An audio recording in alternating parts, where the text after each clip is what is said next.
Airbnb is not real estate. This is hospitality. Unlearn, I would say, because learning is simple, but unlearning is difficult. That realization, and finally, Hospitality or any other business is in hospitality, you under promise and over deliver. That's how you please your customers. because optimization of listing, I mean, we put it as VEB. We patented this, it's called V for visibility, E for engagement, and B for bookability. You take care of the visibility and the engagement part, bookability is guaranteed. Your YouTube channel, beautiful name, no nonsense, right? Can you brief something about it? How this started? Why this catchy name? When I was learning this business, I would go onto YouTube and I'll find people. There are, I call them preachers, and I think most of them are misleaders. Okay, they will tell you things which are not necessarily in your favor, which are not necessarily lead you to gain. They are just trying to sell a product in the background unconsciously. Rental arbitrage or owning a property? Owning a property, Self check in or personally handing over the keys? self-checking, Okay. Smart pricing or regular pricing? smart pricing. So today is not just another interview, it's a reality check. In India today, hosting has split into two very clear type of people. One group is building Airbnb as a business. The other group is driven by passion, hospitality, and love for guests.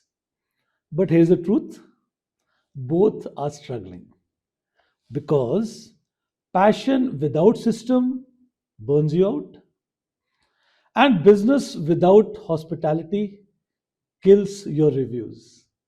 And this is the balance every Indian host must understand. Because globally, the same problem exists. Some people chase money, some people chase love. But hosting demands both.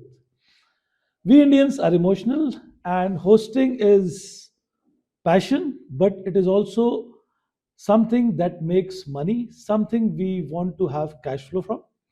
And this journey, we Indians have just started, but globally, short term rentals are a sought out business.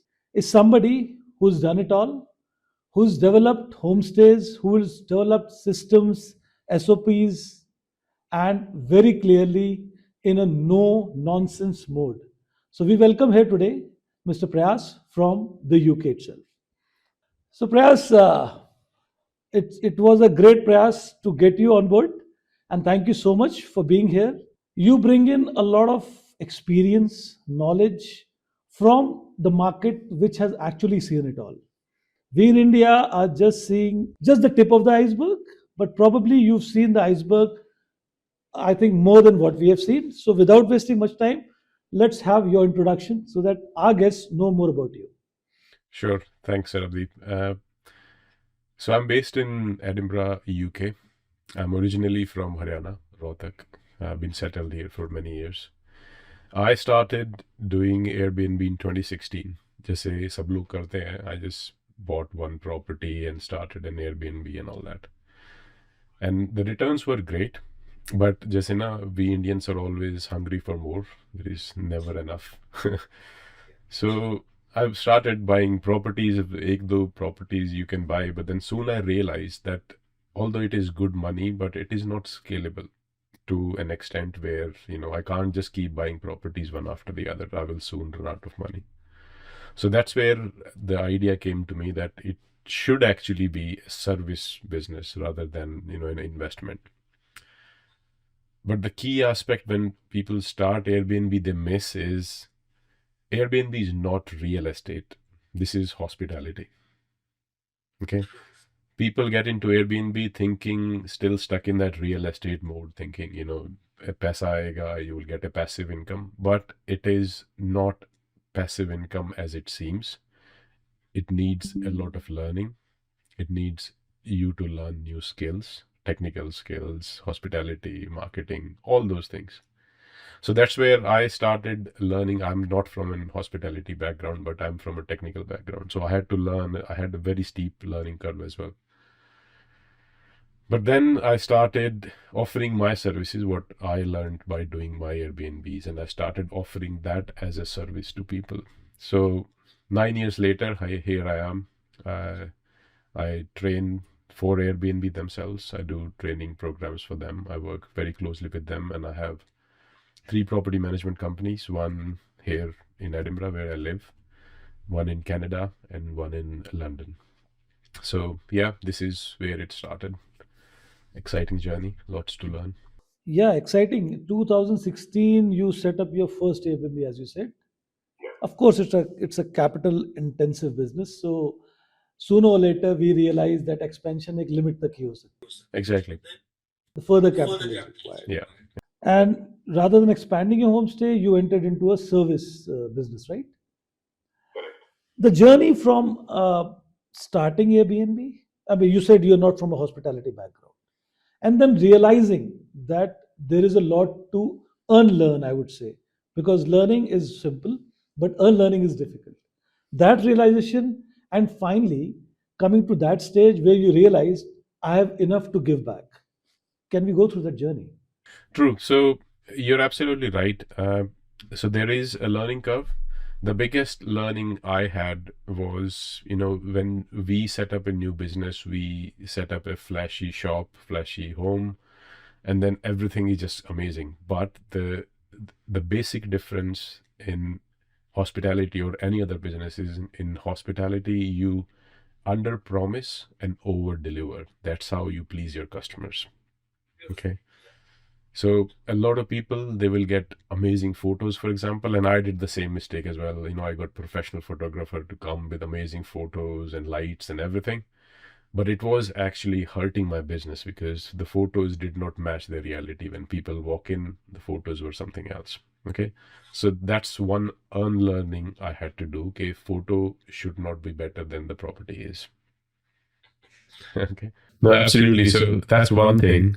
The other thing is people do get, too much involved with day-to-day tasks. So when you start, when I say service business, there is a lot going on in an Airbnb. Okay, servicing, when you say I'm offering services for Airbnb, it could be maintenance, it could be looking after your guest communication, and it could be optimizing the listing, pricing, and all that. So there are three major components I see in terms of the services you can provide, right? So I had to decide what services I'm going to get involved in. Me personally, I had no experience in looking after the appliances in the property and all that. So I consciously stayed away from that. Okay. The only two bits which are left now is communicating with the guests, keeping them happy, looking after their needs, and optimizing the property so that the revenue is optimum. There is a very fine balance you have to maintain when you're running an Airbnb in terms of the revenue it generates, because the higher the money you ask, the higher the expectations of the guest are. Okay. You cannot charge £20,000, 20,000 rupees for a property which is not worth it. Okay. You might sell it for a while, but soon you will realize, that it has hit that threshold where it doesn't meet the quality of the property. So there is a lot of finer details into this business. And that is where I believe, people should learn, try to learn. And there is a lot they can do in this space by learning these finer details of the business. Beautifully put. I mean, I think we resonate with a lot what you say because optimization of listing. I mean, we put it as VEB. We patented this. It's called V for visibility, E for engagement, and B for bookability. You take care of the visibility and the engagement part. Bookability is guaranteed, more or less. I mean, nothing is guaranteed, but of course, you get better bookings. And of course, the second part you said is communication with his co-hosting. And without a good co-host, probably things do not work or do not leverage the way they are supposed to. Coming very important, before we even get further, your YouTube channel, beautiful name, no nonsense, right? Can you brief something about it? How this started? Why this catchy name? That's the when I was learning this business, I would go onto YouTube, and I'll find people. There are I call them preachers, and I think most of them are misleaders. Okay, they will tell you things which are not necessarily in your favor, which are not necessarily lead you to gain. They are just trying to sell a product in the background unconsciously. You won't even realize, right? There is so much fluff online. Okay, people will spend 15 minutes video, they will talk rubbish for first 5 minutes. They will, in the end, they will try to sell in the last 5 minutes. In between there will be some key information. Okay, and everyone's time is precious. They are kind of, it's you're disrespecting my time if you're making me spend 15 minutes on a video where only 2 or 3 minutes has the real value in it. Okay, so me as a viewer, people, I find a lot of disrespect. They are just wasting my time. They have no respect for my time. So that's where I wanted to create something which, without the fluff, just gives you the information you need, and bye bye. Okay, and no one has spare time to watch rubbish. Okay, and most of the time, all these people, they will just make fancy videos. So you don't, anybody who speaks smartly can tell you a story, beautiful story, but it may not mean anything to you, right? And that's the whole idea, is no nonsense, exactly what you need to know right from the very first second is the idea about it. And that's where I feel, and I do really get lots of comments, is straight to the point, exactly what I needed, and I'm 2 minutes and my problem is solved. Beautiful, beautiful put. I mean, really, I mean, yeah, we resonate with what you said very clearly. I mean, when we started, we were looking on actually YouTube and a lot of other places. I mean, we found a lot of content, but nothing catering to the Indian audience. It might have catered to a lot of audience which are outside the country, and we didn't really relate to that. And that is where our idea came in. But no nonsense is a beautiful name, so no nonsense. Let's get straight to the next question. uh, you talked about optimizing the listing. We talk about VEB analysis, VEB audit, we call it. How do you think, or how do you rate a listing that you can say very clearly that yes, this is optimized, or yes, there's a lot of work required? How do you do that? So to answer that question, I think I'll need to go in slightly more detail, right? It's a very commonly used term they call SEO, search engine optimization. Okay, and you will see all these myths around the internet, saying, someone will say you should write this in your title, you should update your calendar every 4 days, you should not connect a channel manager to your listing, and all those things. People believe that you can put some key points here and there, keywords, photos like that, and that pushes your listing. Okay, but I feel Airbnb is beyond that. Okay, see, the thing is, whoever appears on the first 2 pages of the search results gets bookings on Airbnb.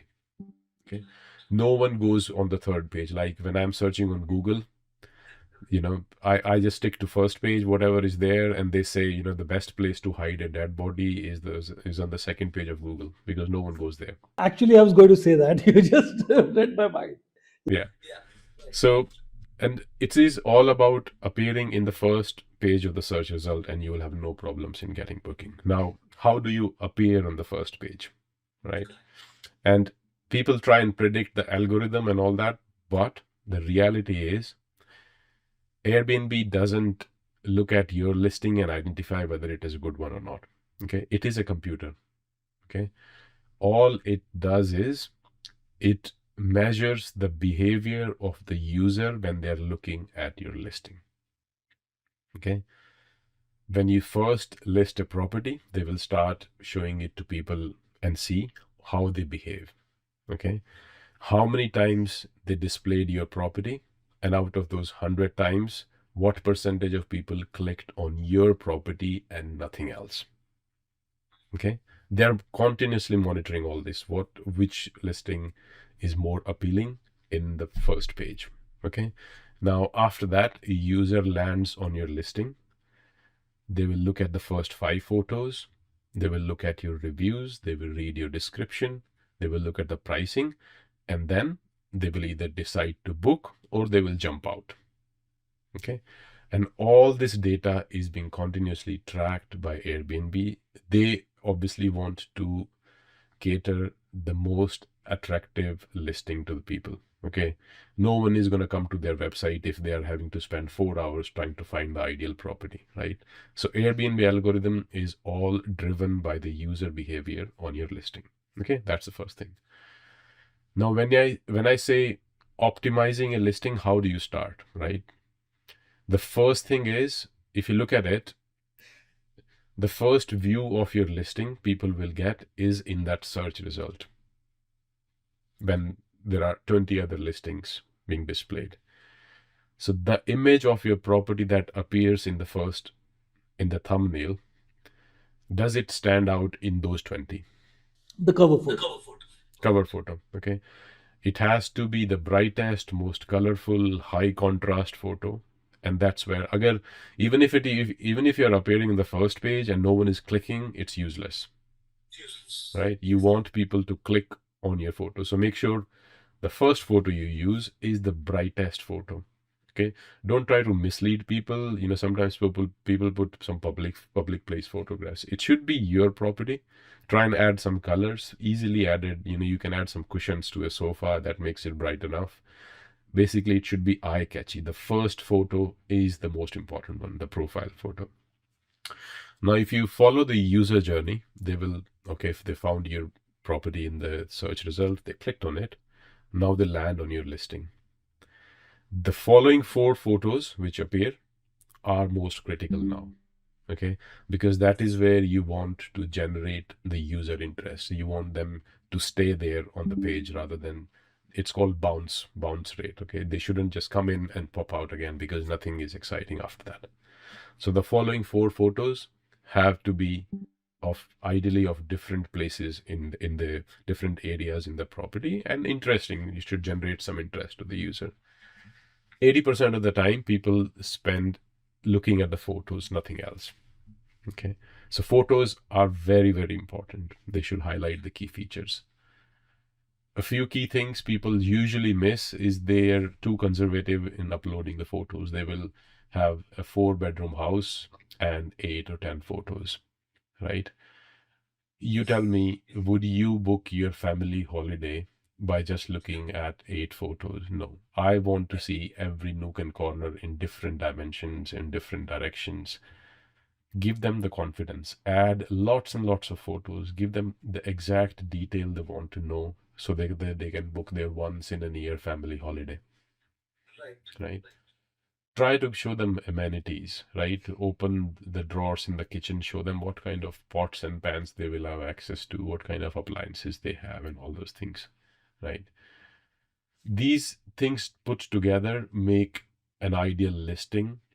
There is no trick to, hacking Airbnb's algorithm. They should all be driven towards making the user book your listing when they land. Okay.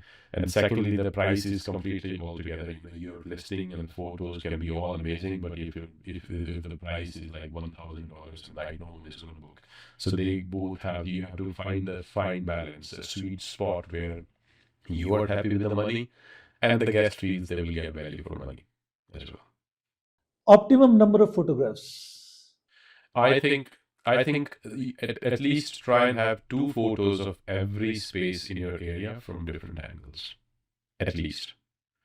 Don't try and repeat the photos, but yeah, actually people should be able to see from 2 different perspectives of how this looks like.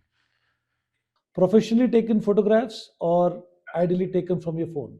No, I think unless you are a very good photographer, I think you should invest in a professional photographer. But make sure they don't use any artificial light. So if you look at all the marketing material Airbnb publishes, all the photos on their website, they are all taken in natural light. They never use an artificial light.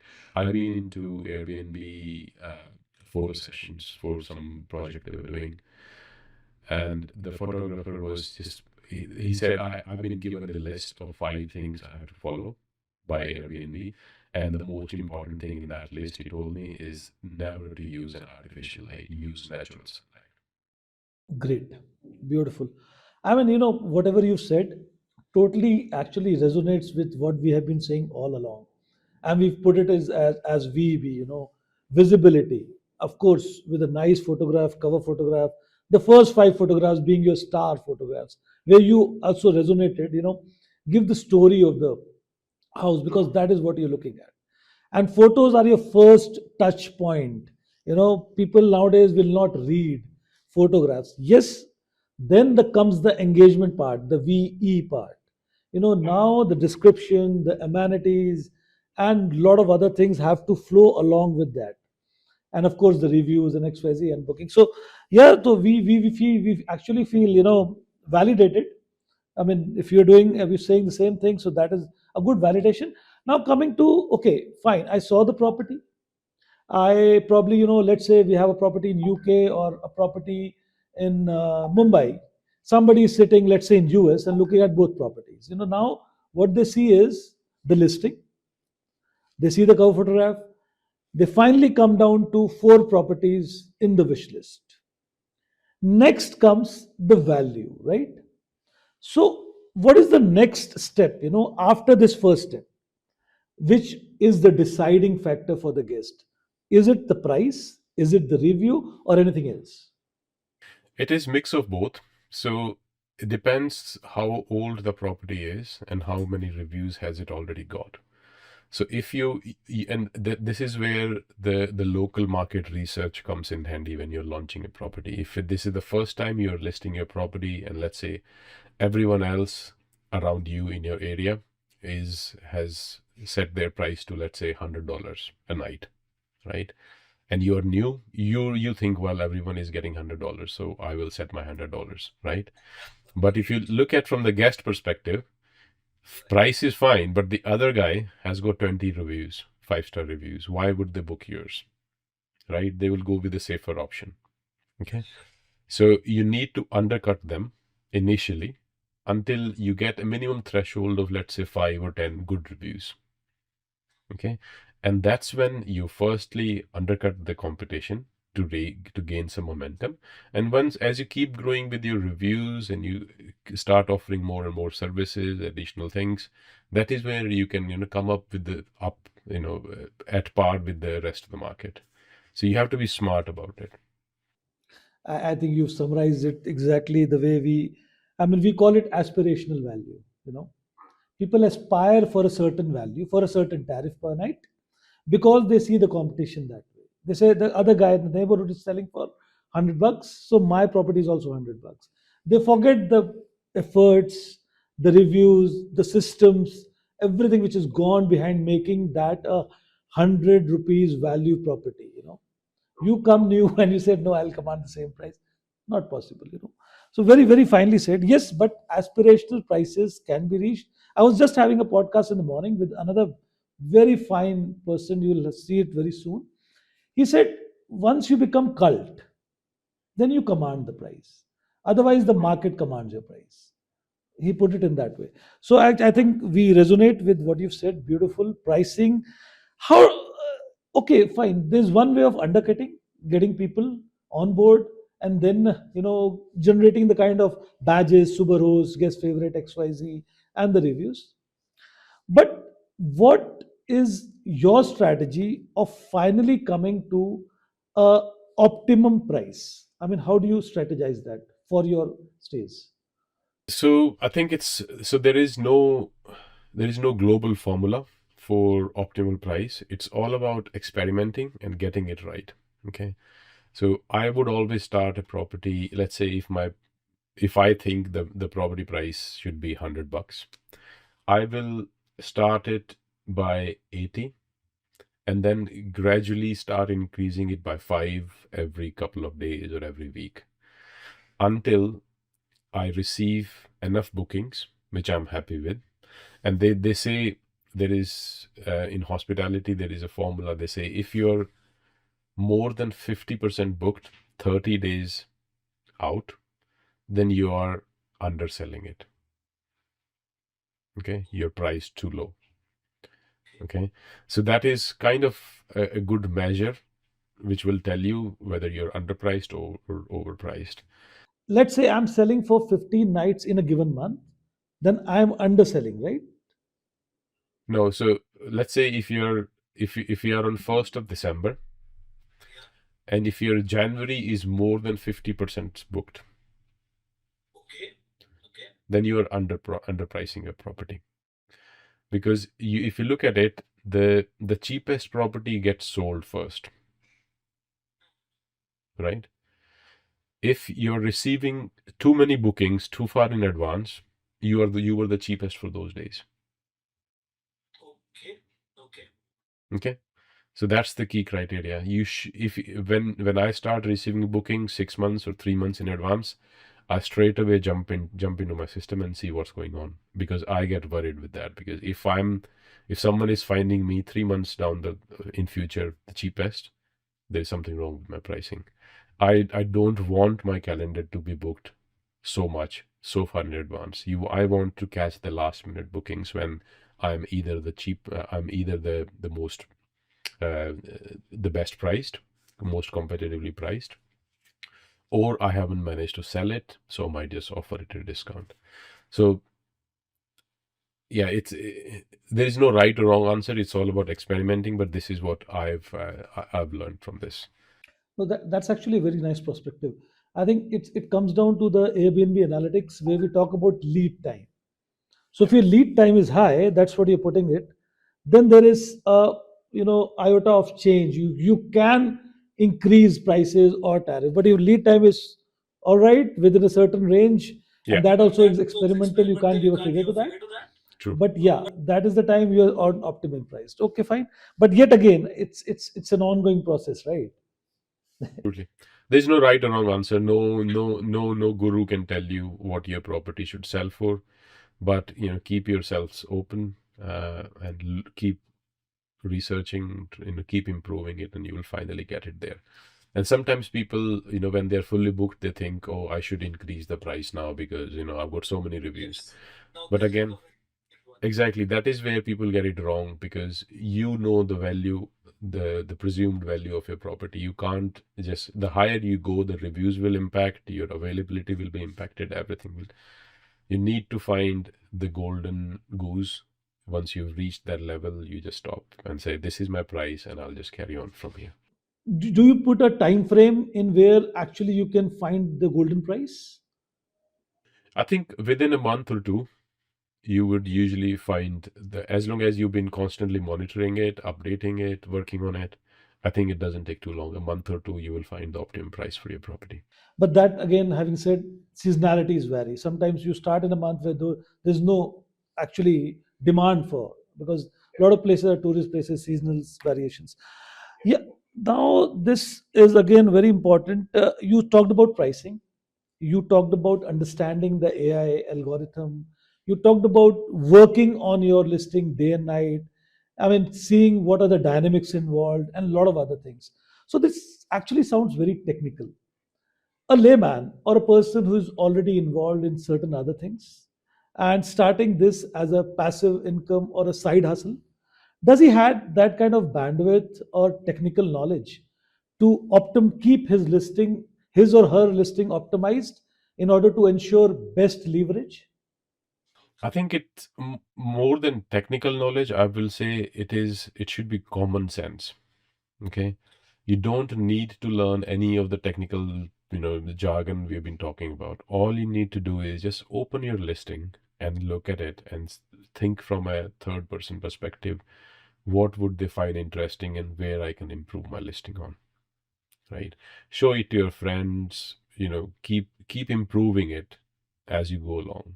It's not as technical as it sounds, apart from pricing, which can be very technical at times. But updating and creating an optimized listing, you need to have a lot of common sense. Okay, and if you don't have time, absolutely, people should look for help from experts like you who can probably review the listing and give them the key points. But you don't need to learn or do a training course or something like that. As long as you're going there with your eyes and ears open, and you're critical about your listing, right? You're not blindfolded, or you don't have any blind spots about the business you are running. As long as you keep your critical thinking hat on, you shouldn't have any problems finding where the venues are to improve your listing further. Okay, great. So somebody who has common sense, which is actually not very common nowadays. So yes, they can run the show, and actually it's right. Nothing is rocket science. It's all about giving your time, your passion, and your energy into it, and everything gets solved. But yet again, yeah, there are experts like you who are handling people's property or optimizing it, who are co-hosting. But that yet again, it's like portfolio management, I would say. Like it's easy to actually invest in mutual funds, but yet you find somebody who to manage your portfolio Yeah, yeah, because they manage it professionally. true. So that's actually great. How do you think that a person, probably in your country, I mean, country where you hosting, in UK, in Canada, and other spaces, how are the hosts different from what is current hosting scenario on short-term rentals or Airbnb in India? Hosts in India compared to hosts in countries like UK and Canada. I think it is all driven by the guest behavior.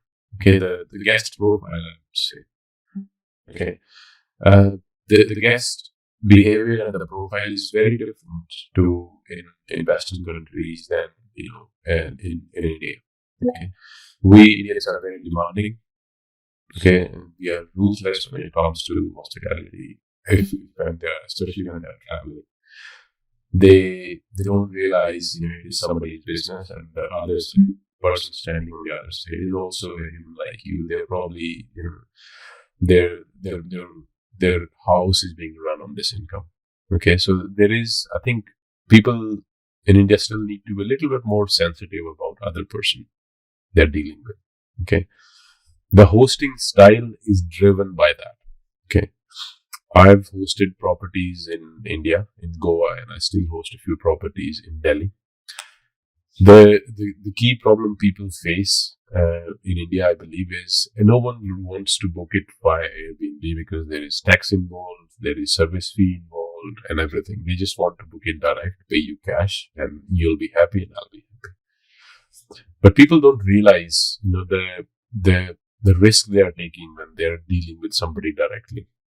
Okay, Airbnb is not just a website where you can find properties and book. They offer you so much. Okay, anything goes wrong, they will rebook you. If there is a damage to your property, or if you have any health issues during the stay, they will deal with it. They will support you and everything. You miss out on all of that just by booking directly. And I've seen people do take offline bookings very easily because even they also earn more. They don't pay service tax. But I think the guest and the host, they both miss out on a lot of protection which Airbnb provides you for a little bit, maybe 10% extra. Can you elaborate on the protections provided? So Airbnb gives you, as a host, gives you two kinds of protections. One is a liability protection, and the second one is damage protection. Technically, it is an insurance, but they don't like to call it insurance for some technical reasons. So liability protection is if someone breaks their leg during the stay, and they say, "Oh, the property wasn't right, and I'm going to take you to the court because I got hurt." Right? When that happens, Airbnb, if the booking was via Airbnb, they will protect you for up to $10 million, and you can fight that claim in the court, and you're covered. Okay.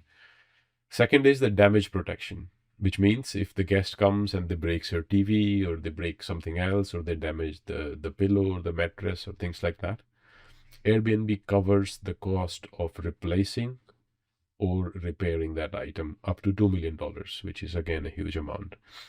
Right? You miss out on all those things. You're taking a huge risk. Someone can come in, they can pay you exact amount, and 2 days after they've left, you find out there was a big hole in your mattress, or they've spilled wine on your mattress, or things like that. And that will take away all that 10% you saved by booking directly. So we're talking about air cover here. Air cover, it is called air cover.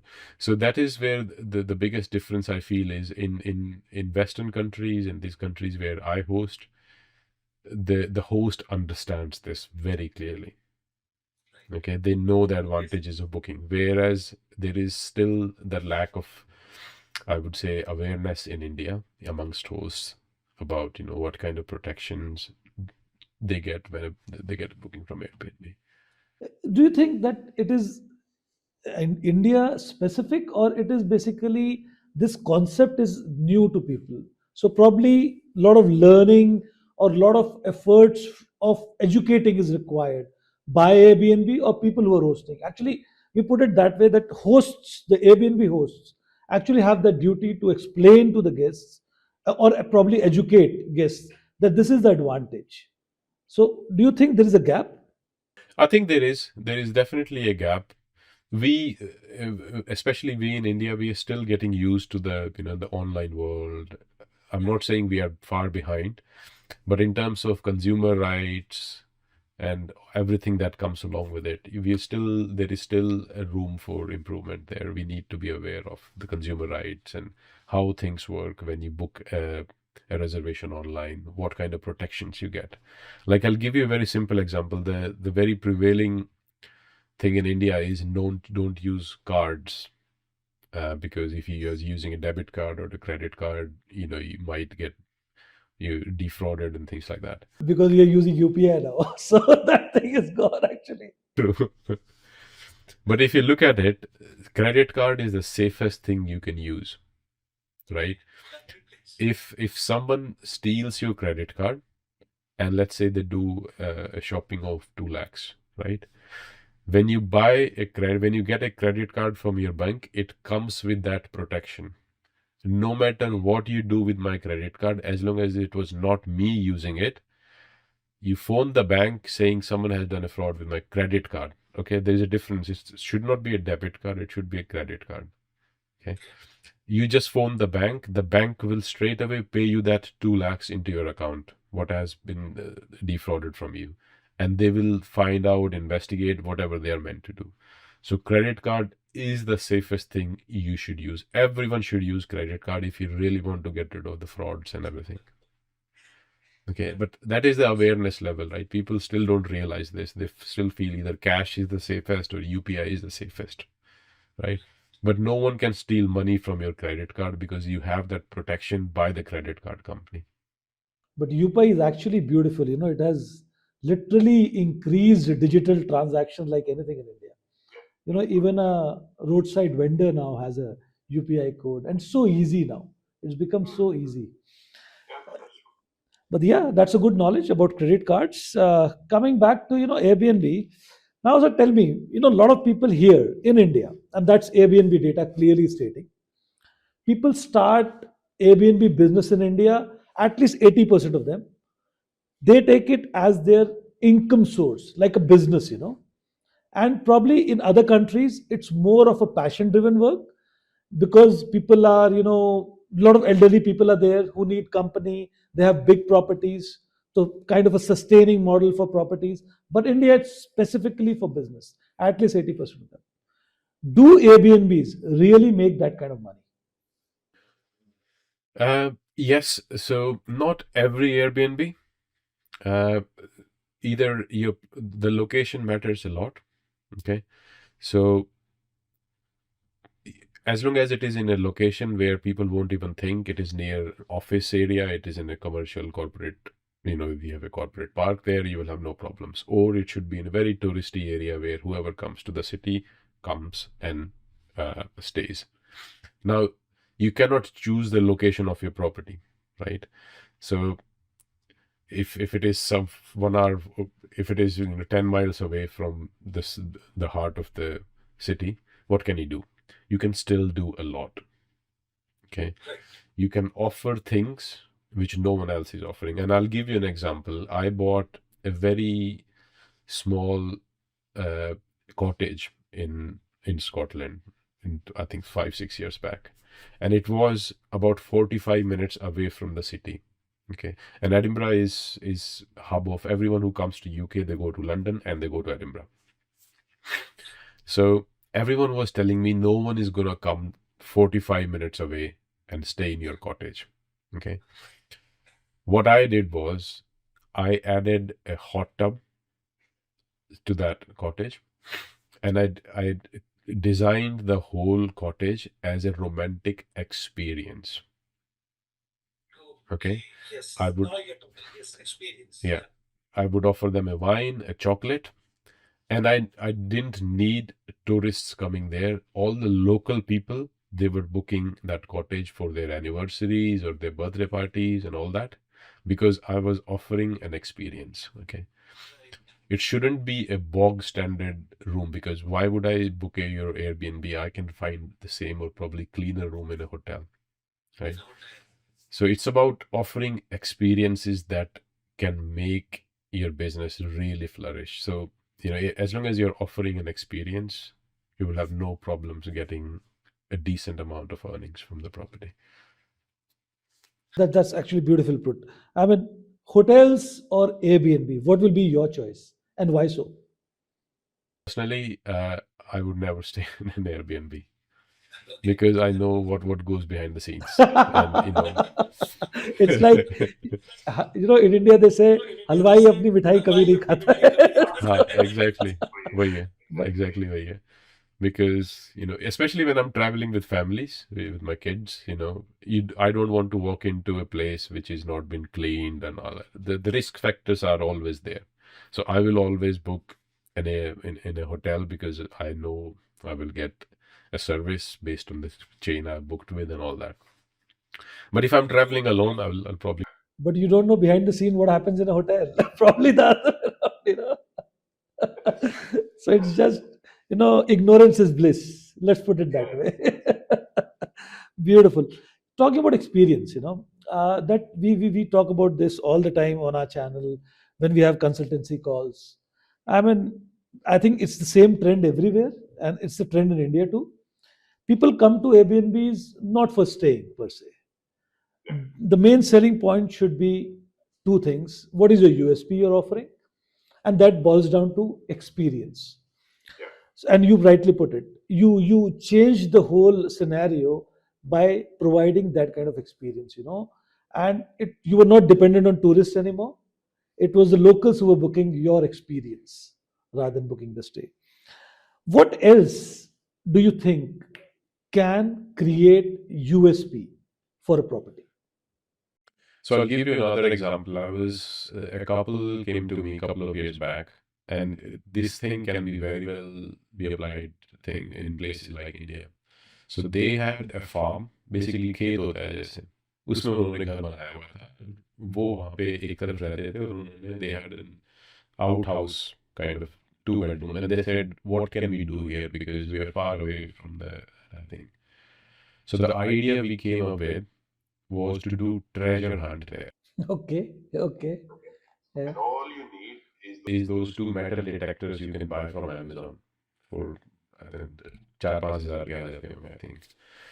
And it is for kids. You will hide treasure in different places, and you and your family have to go out, use a metal detector to find where it is and connect the dots and things like that. There is so much you can do very easily. As in India, we have so many villas and Yeah, a cottages lot of with farm massive land, stays. Yeah. massive land. Everyone keeps on adding pools. Pools in India is still, it does add to the charm.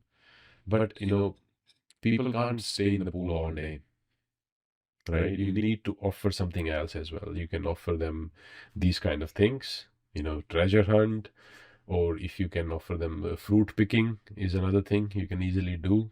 If you can get somebody local to come and cook a nice local meal for them, right. चाहे वो चटनी ही हो उस जगह की, अगर Actually, Haryana में आते हो तो ये actually, अलग तरह की right. चटनी बनती है. Simple things like that, right? You offer them something different, and people do really appreciate those things. Beautiful said. I mean, experience. It's all about creating, and that boils down to again, does host's involvement or host passion adds value, or I'll put it other way: is host time, efforts, passion continuously required in a stay to keep it relevant or keep it bookable? I think yes. You need to continuously keep improving it. You cannot leave it on its own after a while. Okay. Although the amount of effort will gradually decrease, as compared to your first 1 month, maybe after 1 year, your effort will be reduced by 50% or more. So, but you cannot keep your eyes closed after a certain time. You still need to keep evolving, improving, continuous learning, right? You need to actively keep improving it to get there. And there's no end point to this. You can, keep improving it to the nth limit. So the water continues to flow. If it continues to flow, it is fresh. Beautifully put. So what do you say? Good heart is equal to good hosting, or good systems is equal to sustainable hosting? How do you put it? I think systems are more important than good heart. Okay. Right. You can be a loving golden heart person, but if you're not looking after the guest, if you don't have processes in place, so every time there is something wrong happens, you know how to deal with it. Everyone, your caretaker knows exactly what to do if the guest starts making noise, or if they start misbehaving, or if they start doing something else, you should have processes for everything. Okay. And in those situations when things go wrong, your heart is not going to come handy. You should have thought about it. You should have put processes in place for different things. So do you think it's just like any other business, the Airbnb model? It is absolutely, it is any other business. Does it make money exactly like other businesses? Yes, it can probably make more. How much can we expect in terms of percentage? So I think easily, if you do it the right way, 3 to 4 times the monthly rent you will get from any property. Oh, that's an amazing figure. I mean, in India, we at Homestay Academy give them a figure of 2x of rentals. A sustainable model, I would say. But yes, I mean, depends on seasons, depend on location, and again your services. It might go to 3x, 4x, but that's actually quite a lot of money. Coming to a lot of people in India now, and probably I think the same goes in outside India also, and you can elaborate on that. Our viewers want to know rental arbitrage. How does that work? Um, I feel it's a it is it is being peddled by YouTubers and social media, but there is hardly any truth to it. Okay. It is a very risky model to be in. Okay. You may sign a deal with somebody, to sign a contract to rent their property for 1 year. And if you don't have an experience, your Airbnb might shut down in 2 months, right? And you will still end up paying the 1 year's rent to the person. Okay. I think it's not for everyone. Unless you are into this business for many, many years, you know exactly how it works. It is not a model for novice. If you're new to this, stay away from arbitrage. Learn the business. Start offering services. Okay. My mantra for when I started doing this, the sole principle was, I'm never going to put hands in my pocket. Okay. So when I go to owners, it's their property. I manage it for them. I run it for them, but I'm never going to put my hands on a pocket. It is very risky. And there are not many businesses which don't need any investment. But Airbnb service business is something you can do with zero investment, but lots and lots of passion, and you should be keen to learn. What is the skills required here? So the first skill I would say is communication and hospitality. Okay, you should understand how to communicate with the guest, and it's not always about being pleasy and trying to keep them happy. Sometimes you need to be firm as well to the guest. Your tone tells a lot to the guest, right? So you should not be. I think you could put it that way. झूठ नहीं बोलना है, but सच को थोड़ा restrict करना है. Yeah, absolutely. Yeah. So until everything is going fine, you can be as pleasing as you want. But when things are not happening as you expected, there are times you need to put your feet down. You said you're helping a lot of hosts. I mean, what is the help you're providing? What are those services you're providing actually? So my idea is I always take properties which are far away from me. Okay, so they don't expect me to be there That's a actually comfortable choice you've made. Right. personally. So all my properties I manage, I've never seen them in person. Okay, but with the experience, the when I'm speaking to the owner, they know they get the idea that I know what I'm talking about. Okay, all they need to provide me is someone they trust who can go to the property and fix things which I tell them to fix. Okay, and after that, getting the guest to their door is my problem. Once they are in the property, anything goes wrong, it is their local contact who's going to deal with it. Okay, and once the guest leaves the door, it is my problem. Beautiful. So I think you have the same model which we are following in India. I mean, we are managing more than 100 properties and we've never visited them. Probably the locals one we have visited. But yeah, you put it right. Find properties which are far away so that expectations, yeah. But having said that, exactly the same model. We talk to the host, we understand their problems, provide solutions, and then co-hosting. Very important, we realized, because a lot of things get resolved if you have somebody experienced. We call it technical team, we call it technical partners. So there is someone who's managing the show locally and there's someone who is technically handling all the other stuff, exactly the way you put it. And I think if this team resonates together, they can do wonders, and we are actually doing that. So exactly the same model you're doing, and we like kind of do a VB analysis and audit, then we onboard them at co-host and the work starts from there. Tell me one thing, sir. How important or relevant is a co-host to the property owner? Because I'll just elaborate on this. A lot of people who are actually hosting short-term rentals, be it on any platform, are not from the hospitality background. One thing, and they are actually very much attached to the property emotionally. So anything which goes slightly wrong, I have an example. I mean, someone beautiful property, the kitchen was not actually, I would say cleaned. They shouted on the guest, and that resulted in a very bad review. It's still flagged on Airbnb. So, how important is a co host? How important is training, coaching, and mentorship in short term rental hosting?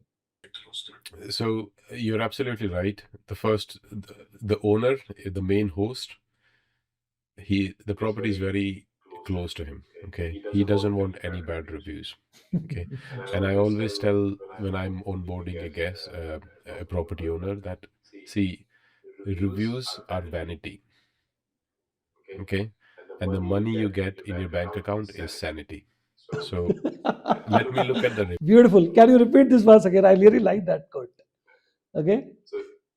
reviews are vanity, and the money in your account is sanity. Okay, so you keep your eyes on your bank account, and I will keep my eyes on the reviews and how to deal with them. Okay. Okay. So uh, there are times when things are beyond your control. Let's say if the guest says, the boiler is not working. Okay. If there is someone dealing with it who's not experienced, what they usually do is they will probably leave it for a couple of hours, or they will try and phone somebody how to get it, or they will try and push the guest back. But the most important thing you can do in such scenarios is first acknowledge their problem. Okay, एक हमारे हरियाणवी में कहते हैं कि गुड़ ना दे गुड़ सी बात कह दो. ठीक है, ठीक है. तो आप बस उसको एक्नॉलेज कर दो कि I am really sorry about this. This is not the experience I wanted to offer. Please give me time and I'm trying my best to resolve it. आपने ये बोल दिया तो उसकी आधी प्रॉब्लम तो सॉल्व हो गई. because he knows that you are there on the other end and you acknowledge their problem.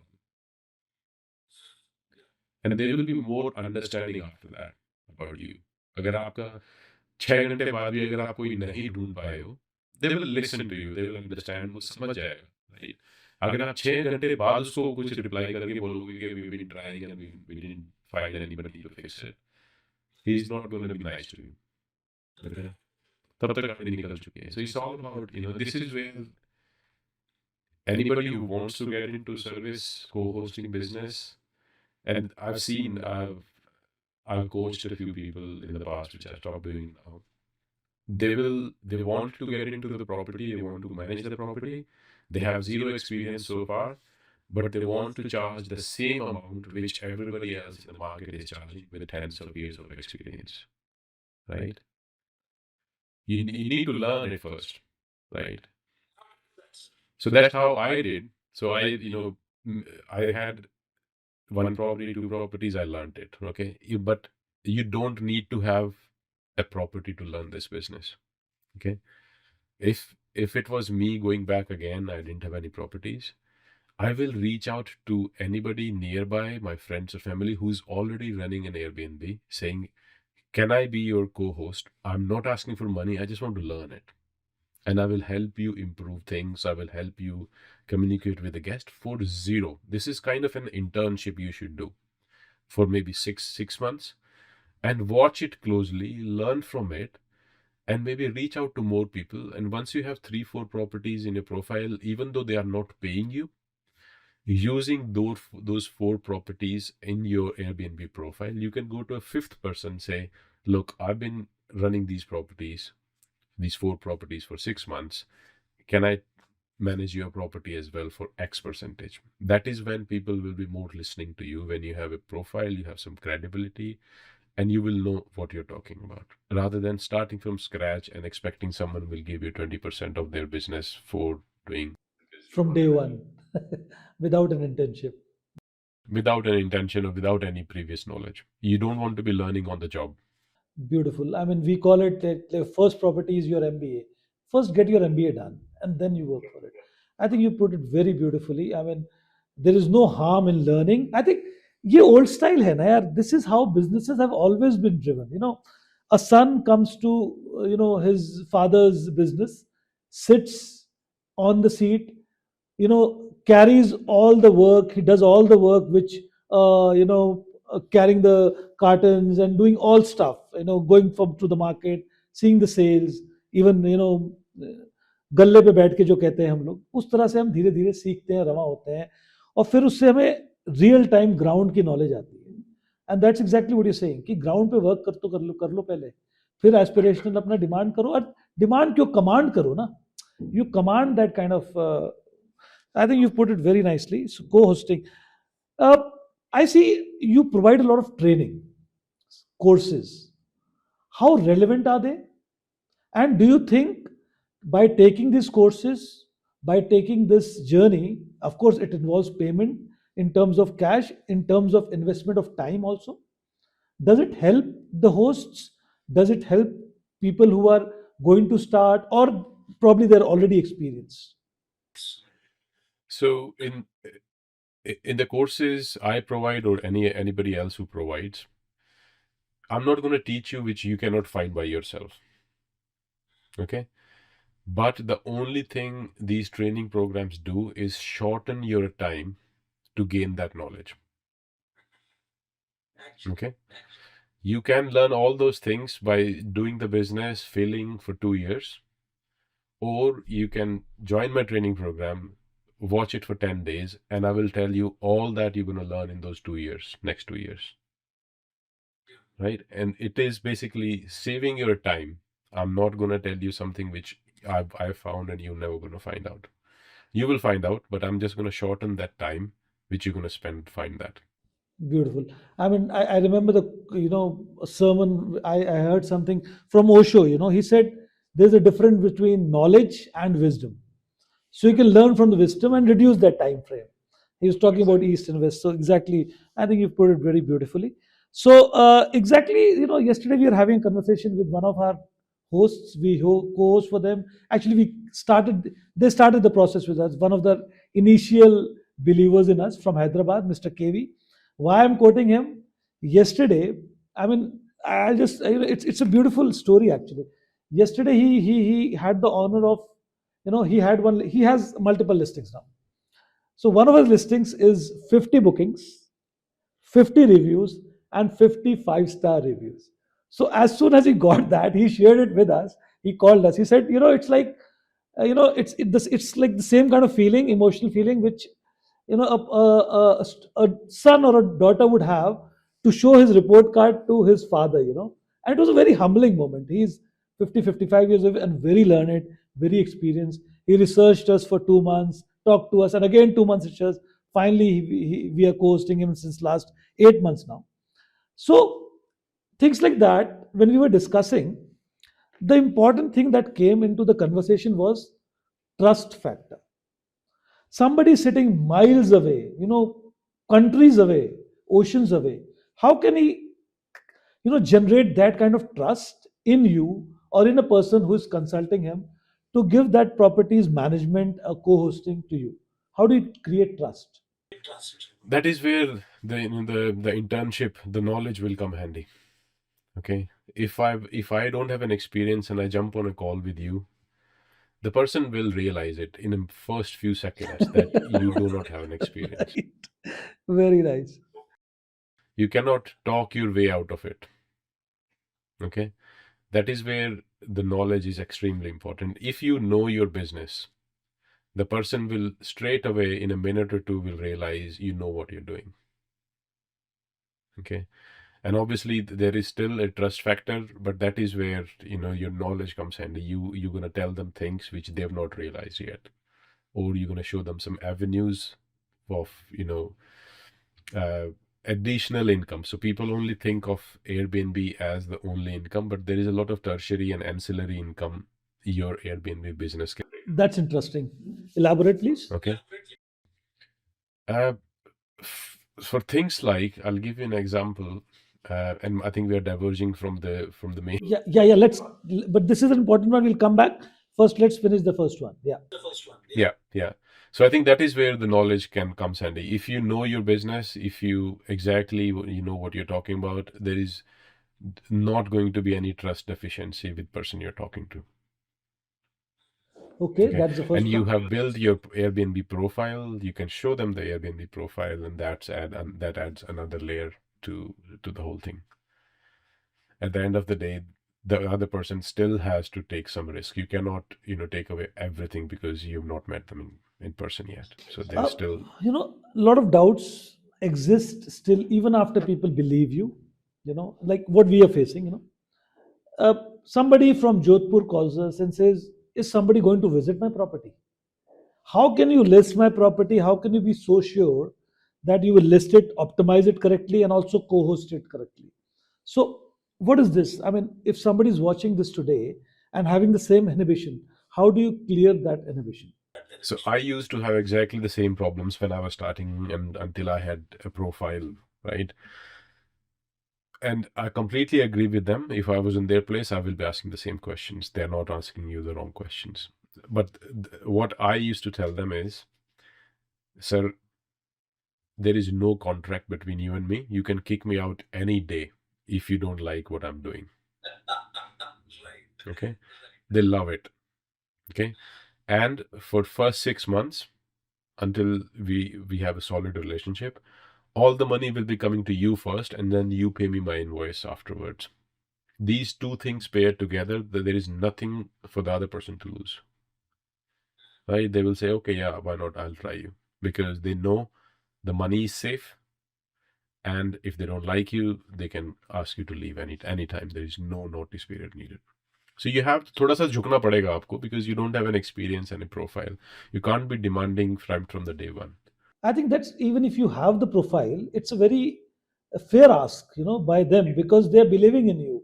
So exactly the way we put it, again, we are resonating a lot of, I mean, our thought process probably is resonating. We always keep the host as the primary host. Sometimes they don't realize this technically, but it's so important to understand that. And we actually go through the process of explaining that being a primary host, please remain a primary host. Even if you don't join us, somebody is joining, rest assured that you have to be the primary host. You should never be a host. I've seen people, they owning the property and becoming co-host by somebody, and then the whole game changes, because the intellectual rights of that asset, of that digital asset, comes to the primary host. So yes, once you're the primary host, we join you as co-host, and yes, you can kick us anytime. And the best part is, I think you don't. How do you work on revenue model, share model, or a subscription model? How do you work as a co-host? Revenue model.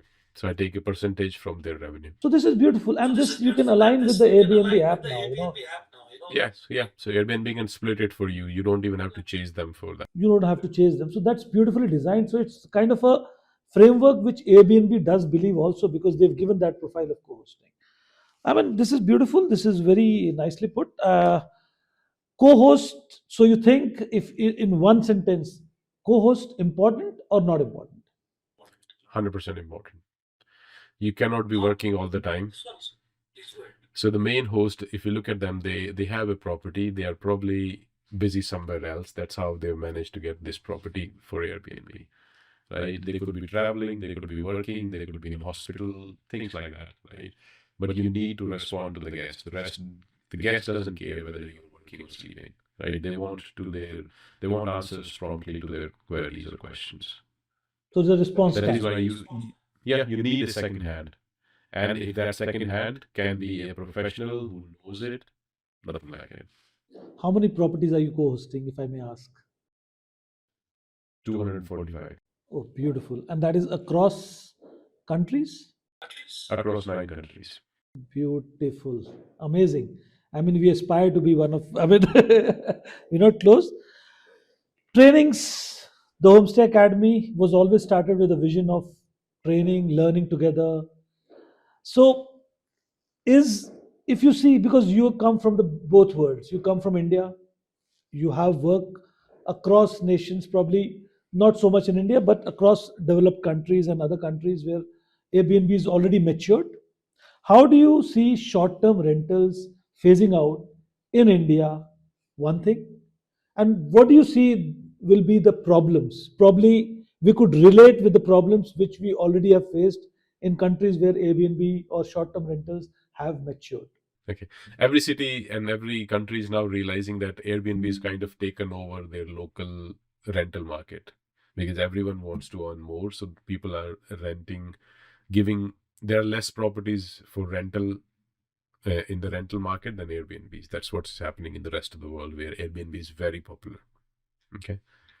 But in India, there is still a huge gap in demand and supply for Airbnbs, especially maybe not in touristy locations, but business hubs. People need Airbnbs. The key reason for that is when you stay in a hotel, you can't have your own meal. You can't दूध गर्म नहीं कर सकते आप बच्चे का, right?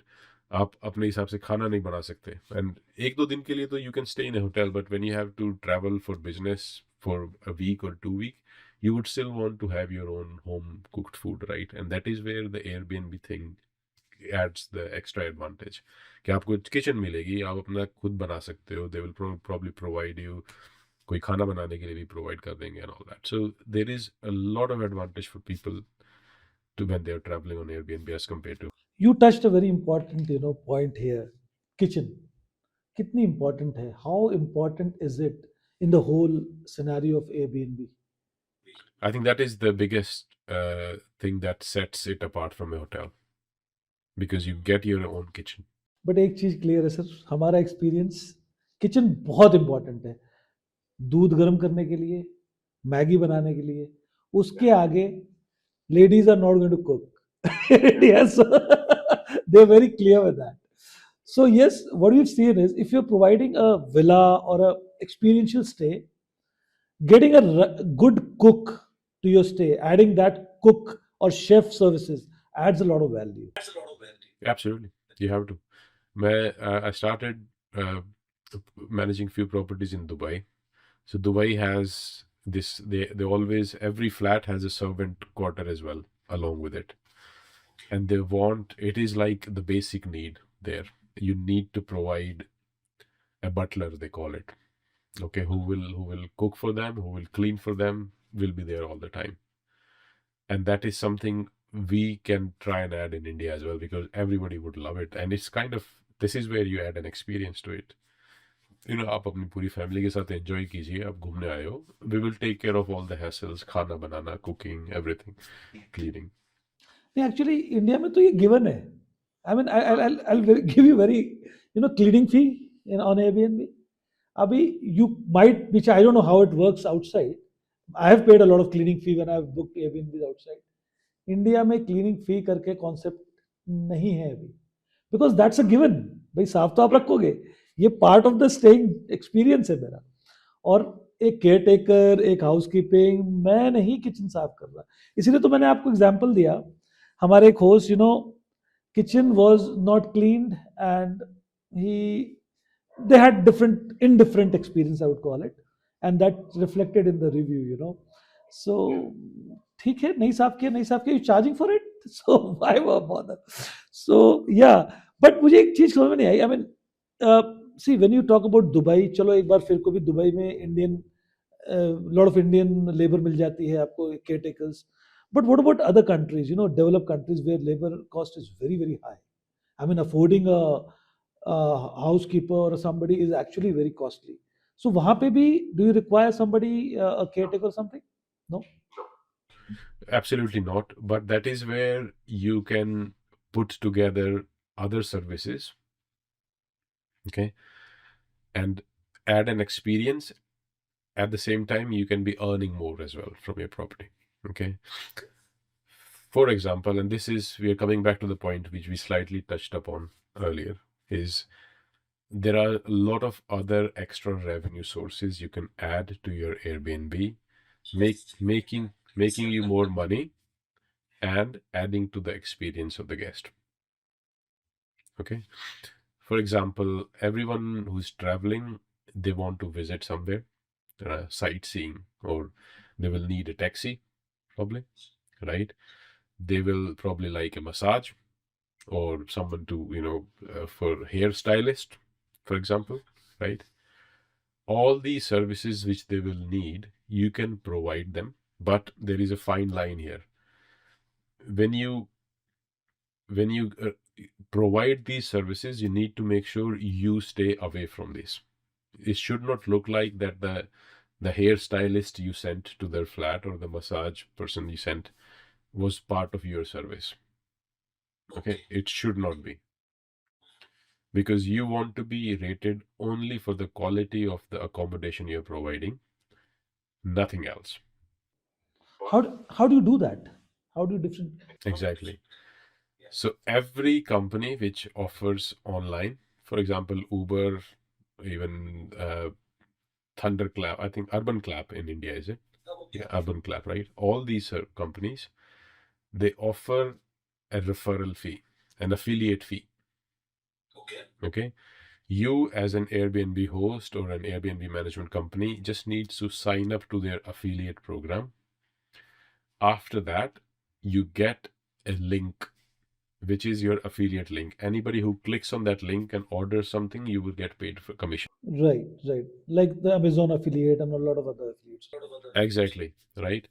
And the same for touristy locations. Like I have an Airbnb in Delhi, and a lot of Westerners go and stay in that apartment, and they all want to go and see Taj Mahal, and they all message us saying, how can you tell us how do we go to Taj? Taj Mahal, Yeah, okay.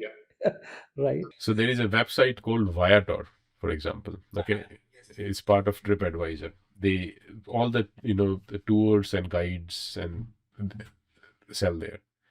I send them a taxi service via Viator saying, this is the person, you can see their reviews, and I recommend them.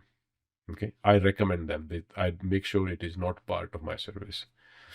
They like it, they book that person, and I get paid 8% commission from Viator because someone booked that service using my referral link. Okay, so At the same time, I've provided the best information to the guest, adding to their satisfaction, because I chose, it's not like I just gave them a random link. I obviously researched, spent time trying to find the right service to provide them, which will add to their experience. And in exchange, I will earn a bit extra, pocket money, you can say, on top. Beautiful. So, a lot of avenues to actually explore. Coming to, because your market is matured and we are coming to the end of the session. I mean, three tips you would like to give a new host, especially in India. And again, after that, I would require three important tips from you for an experienced host in India. For a new host, I would say, keep looking at your pictures, the photo, look at your competition, make sure your photos and everything is more appealing than other properties in your area. Okay. Make sure you check your amenities on Airbnb. A lot of people hardly go in that section. Okay. You have to keep your amenities updated all the time. Airbnb keeps adding new things for you to mark yes or no. Okay. Stay on that. And your prices. Keep a watch on prices. Don't get greedy. Okay. But at the same time, you don't want to be underbooked as well. So keep working on your prices, experimenting with it until you find the sweet spot. That was new host. What about the experienced ones? Experience once, I would say explore new platforms, move away. Airbnb is not the only thing. At the end of the day, we are not, you know, it's all about earning more money from the same property. So explore new platforms. Booking.com is an excellent source. You don't want to connect to every other website because it often leads to problems, because it's not about just listing the property. Your prices and availability should be in sync. So a lot of new platforms come out, but they lack that technology to keep your prices and availability in sync. So don't go for any ABC company you see, but go for established good companies who offer some kind of connectivity, background connectivity. It's via channel manager software or something like that. Okay. Try and use dynamic pricing if you can. There are a lot, setting the prices manually is something no one should do. You're leaving money on the table if you're setting the prices yourself up. There are specialist softwares. They will keep updating the price of your property every day, just like hotels and airlines keep changing their price every day based on the demand, availability, all that things. Yeah. And thirdly, try and offer an experience to the property. There, you can always, even if you're offering something right now, you can add something else. Exactly, right? You can offer a massage service, for example. You can get them a head massage during the stay free, for example. Things like that. There is always a room for adding an extra bit into the property. Beautiful. Last thing, this will be a very interesting one for a lot of us. Should we, only depend on OTAs, or should we have our own website? I think you should just stick to OTAs. It is still good to have a website, but you don't want unknown people to book from your website. Your own website comes handy when you want to, for example, if a friend wants to book it, you can give them the website. Hey, this is where you can book it. Or if you have a repeat person who comes every month or every year, maybe you can offer them the website so you save a bit on that. So trusted people, you can use the website to get direct bookings. But for any person you've not posted before, you're unaware who they are, OTA is the best because they give you the safety. Trust. Once you trust, you can move on. Beautiful. Social media, influencer marketing. How important or relevant is it? Not at all. I've seen people running Airbnb ads on Facebook. Somebody on YouTube, I guess, keeps saying that you should run ads for your Airbnb on Instagram and Facebook. See, the thing is, people go to Instagram or Facebook to waste their time. not to book. That might be controversial, actually. Yeah, okay, okay, go on. When they want to book a stay, they go to Airbnb or booking.com and book a stay, right? So if when somebody's scrolling through reels and your Airbnb ad comes up, are you going to book? I'm not going to book because I'm not in that phase of mind, right? I'm just there to spend some time, couple of hours wasted, but I'm not serious about booking. So you will get clicks, probably someone will, but they are not in that phase of looking for a property to stay. How many times you think you and me or anybody listening, you were scrolling through something and you found an Airbnb in XYZ area in the country and you say, oh, I'm going to stay there. How does that happen? How does it work? Right. Leave it to experts. Computer is a computer, phone is a phone, TV is a TV. Let's keep it that way. Beautiful. Now, coming to the end, the last tail of our podcast, and this will be few rapid fire. So just be very open. The first thing that comes to your mind, you know. So let's start. More revenue expected in urban areas, semi-urban areas, or rural areas. In India, rural areas. Okay. Rental arbitrage or owning a property. Owning a property. Self check-in or personally handing over the key. Self check-in. Okay. Smart pricing or regular pricing. Smart pricing. Okay, the last one. Short-term rentals or long-term rentals. What do you put it? Short-term rentals. Okay. Thank you, Priyas. It was really a very, very informative one. Actually, we learned a lot of things. And the good part was that a lot of things you said resonated what we believed all through. Like our VB, our co-hosting journey, our consultancy journey, our trainings, a lot of things. So it only comes down to validating. At the same time, it's a great learning experience for people who will be viewing this. A lot of takeaways. Depends on who is watching this. Probably they might resonate with a few. They might just let the other things pass. But everyone who watches this, I'm sure some learnings will be there. So thank you so much, Prayas, for this. And now coming to our people who are watching this, if this episode has actually given you a shock, or it has, somewhat made you realize that growth begins with discomfort, it's a good start. And if you're serious about your hosting journey, don't treat it as a side income, treat it actually as a real time business. So that is what we learned today with Prayas. And Prayas, thank you so much for spending your time with us. Great learning. Thank you. बहुत बहुत शुक्रिया. Thank you.